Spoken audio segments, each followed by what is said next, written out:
प्रश्न है सिद्ध करें कि रूट 5 एक अपरिमेय संख्या है। ठीक है, यह प्रश्न है 1.3 का पहला नंबर प्रश्न है, जिसमें हमको सिद्ध करना है कि रूट 5 क्या है, एक अपरिमेय संख्या है।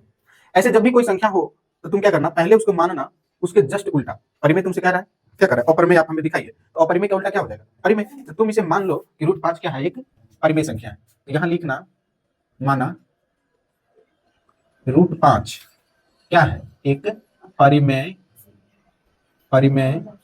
संख्या है, जिसे हम क्या चीज, जिसे हम P बटा Q के रूप में लिख सकते हैं।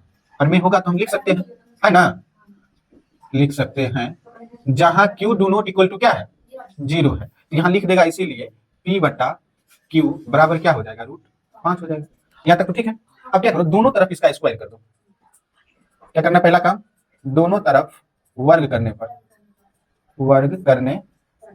इधर हो जाएगा P बटा Q का स्क्वायर बराबर इधर क्या हो जाएगा, रूट 5 का स्क्वायर। तो P का स्क्वायर बटा में Q का स्क्वायर, यहाँ पर क्या हो जाएगा 5। कोई दिक्कत नहीं, यहाँ तक कोई दिक्कत नहीं है। अब क्या करना, तुम P स्क्वायर बराबर क्या हो जाएगा 5Q, या Q स्क्वायर होगा। अब फाइनली क्या करो, इस 5 को इधर भेजो, तो ये हो जाएंगे P स्क्वायर बटा 5 बराबर Q। अब देखो, इस P स्क्वायर में 5 से भाग लग रहा है, रिजल्ट क्या आ रहा है, Q स्क्वायर। क्या आ रहा है रिजल्ट, इसका मतलब 5P को P स्क्वायर को भाग दे रहा है। यही बात यहाँ पर लिखेंगे, 5 P स्क्वायर को विभाजित करता है, अतः 5 P को भी क्या करेंगे, विभाजित करेंगे। एक स्टेप और एक चरण यहाँ पर तुम्हारा क्या हो जाएगा, कंप्लीट हो जाएगा। एक पार्ट कंप्लीट हुआ, यहां लिखना, अब समझ गया, यहां लिखना माना कोई अन्य संख्या और मान लेना, माना P बराबर 5K, समझ गया, P बराबर क्या थी 5K। यहां भी लिखना, दोनों तरफ वर्ग करने पर, इधर वर्ग करेगा तो क्या हो जाएगा P स्क्वायर, और इधर वर्ग करेगा तो 5K का स्क्वायर, यानी P स्क्वायर बराबर कितना, 25K स्क्वायर। अब देखो P स्क्वायर यहाँ पर है, और यहाँ पर भी देखो P स्क्वायर है ना, इस P स्क्वायर के बराबर में 5Q स्क्वायर है। तो इस P स्क्वायर को हटा करके क्या लिख देंगे, 5Q स्क्वायर बराबर कितना हो जाएगा, 25K स्क्वायर। अभी क्या हो गया, तो P स्क्वायर के बराबर में कितना है, 5Q स्क्वायर।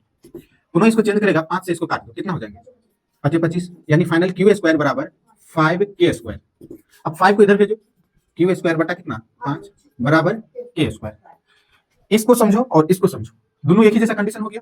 यही 5 जो है, एक बार P को भाग दे रहा है और एक बार Q को दे रहा है। तो यहां भी हम कह सकते हैं, अतः 5Q स्क्वायर को क्या करता है, विभाजित करता है, विभाजित। समझने वाली बात एक ध्यान रखो, Q है और यहाँ पर क्या है P, इन दोनों नंबर को कौन भाग दे रहा है, एक संख्या 5। इसका मतलब P और Q में 5 एक उभयनिष्ठ गुणनखंड हो जाएगा ना। यहाँ लिखना,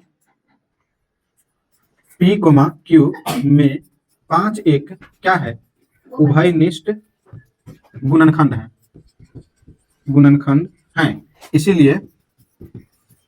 इसीलिए हमारा मानना गलत है।